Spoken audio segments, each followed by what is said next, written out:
Salam sejahtera buat kita semua, bahkan khususnya buat semua pendengar Radio Saint FM Sangihe dan semua pemirsa channel YouTube saya Pendeta Jemi Manopo yang diberkati Tuhan. Salam sehat selalu dan tetap kuat di dalam Tuhan. Kembali berjumpa dengan saya Pendeta Jemi Manopo untuk belajar dari firman Tuhan. Dan firman Tuhan saat ini berbicara tentang rahasia Tuhan yang tersembunyi dari abad ke abad dan dari turunan ke turunan. Tetapi sekarang akan dinyatakan kepada kita orang-orang kudusnya Tuhan. Kepada kita orang-orang yang hidup di dalam Tuhan. Untuk itu, mari kita akan baca di dalam Kolose pasal 1 ayatnya yang ke-25 sampai ayatnya yang ke-26. Firman Tuhan berkata, "Aku telah menjadi pelayan jemaat itu sesuai dengan tugas yang dipercayakan Allah kepadaku untuk meneruskan firman-Nya dengan sepenuhnya kepada kamu, yaitu rahasia yang tersembunyi dari abad ke abad dan dari turunan ke turunan, tetapi yang sekarang dinyatakan kepada orang-orang kudusnya." Jadi ayat-ayat yang baru kita baca tadi adalah isi surat dari Paulus sebagai Rasul Kristus yang telah menerima tugas yang dipercayakan Allah kepadanya, yang ia terima langsung dari Tuhan untuk diteruskan kepada jemaat yang ada di Kolose, yaitu rahasia yang tersembunyi sudah dari abad ke abad, sudah dari turunan ke turunan, dan sekarang akan dinyatakan kepada mereka jemaat yang ada di Kolose yang telah menjadi jemaat kudusnya Tuhan. Pertanyaannya, bukankah rahasia manusia, rahasia suami, rahasia istri, kadang-kadang kita tidak tahu, apalagi untuk tahu rahasia Tuhan. Tetapi inilah kelebihan kita sebagai orang-orang percaya, sebagai orang-orang kudusnya Tuhan. Bahkan Alkitab berkata, kita sebagai orang percaya, orang-orang kudusnya Tuhan, kita ini adalah lebih daripada pemenang.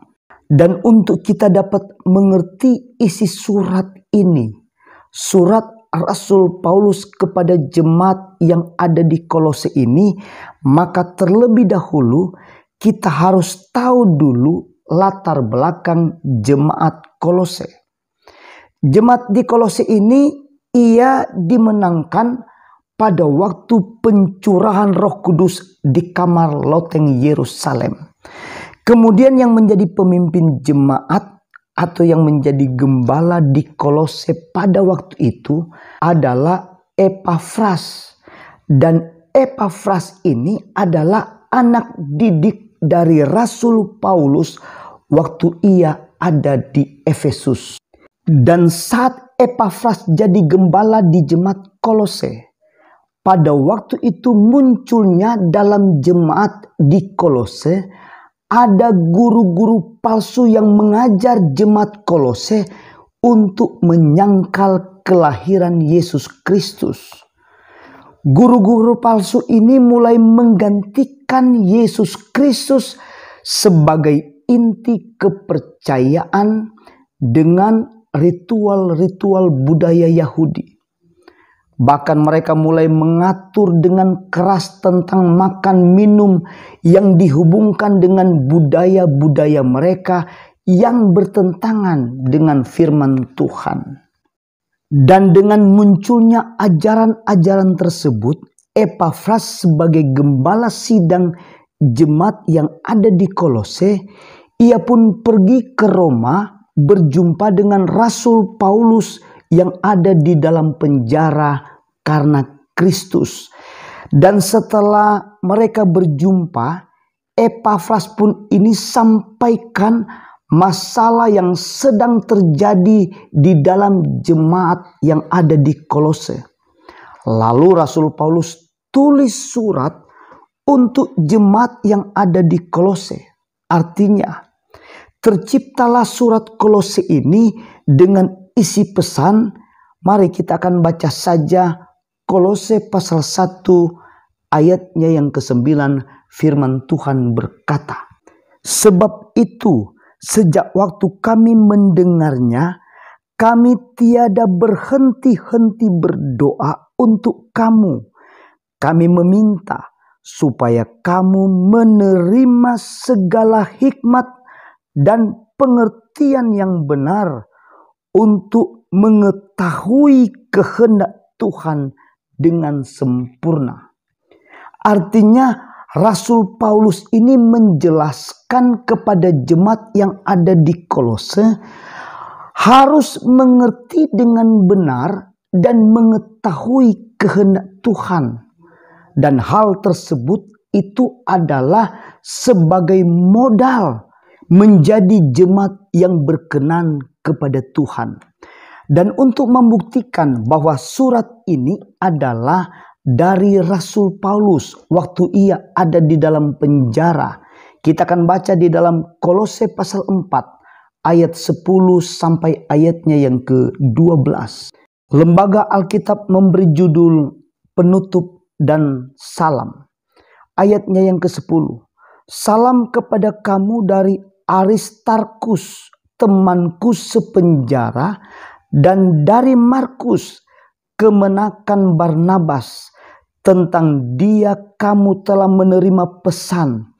Terimalah dia apabila dia datang kepadamu.